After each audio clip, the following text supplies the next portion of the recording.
So Mark, a lot of growth, a lot of interest. What's the pitch to the advertisers here from Tubi here at Advertising Week? Yes, well, thanks, Andy. We're the largest free ad-supported movie and TV app.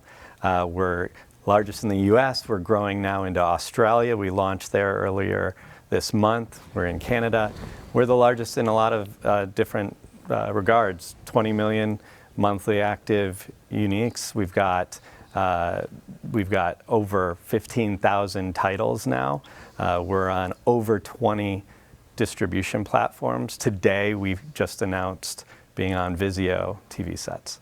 Great. So tell us how the advertisers work with you guys in terms of buying and in terms of ad units, and who are your buyers? How much? Where does that demand come from? Yeah. So our buyers are the TV and video investment groups that represent their brands. So at the agencies, it's often those same buyers that are buying television, and they're looking to get reach to their target audiences, which are declining massively as linear subscriptions just falls off a cliff. I think over 1.5 million subscriber loss last quarter alone, up from 400,000 loss the year ago prior. So things are changing very rapidly. Where are they going to reach that audience? They can reach that in OTT, and we're ad supported. We look like television in that we are over 80% of our viewership is on the television.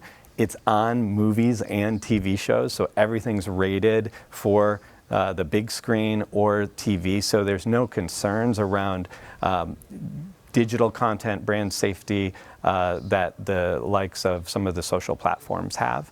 And the ad load is only about 4 to 5 minutes an hour, so compared to television, which is 16 minutes plus, or as some of the other streaming services like Hulu and Pluto talk about 10 minutes, we're a bargain. And tell us a little bit how you work with the demand side, the DSPs.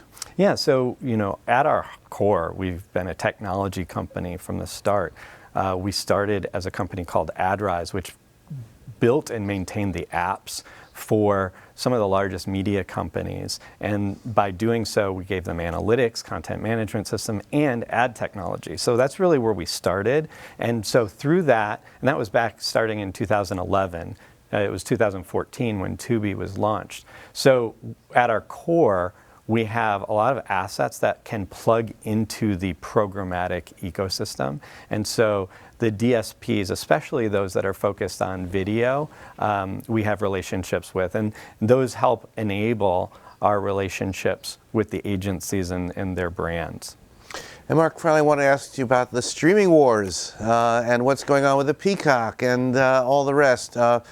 Question is, how will you guys survive the streaming wars in terms of attention and also in terms of licensing or use of content? What does it mean to Tubi? Yeah, absolutely. I mean, it helps us greatly. I mentioned that there's been this decline in linear subscribers. The tipping point has happened.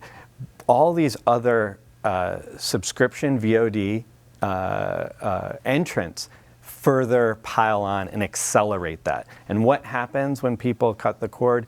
They usually have 1, 2, maybe 3 subscriptions, but most are in the 2 range, and they use Tubi as a complement because we're free. And what happens is most of our subscribers are Netflix subscribers. They then use us when they say, you know what, I want more, but I don't want to pay anymore. And so by others like Peacock and Apple, it just adds to the incentives for people to finally cut the cord, and then they find us.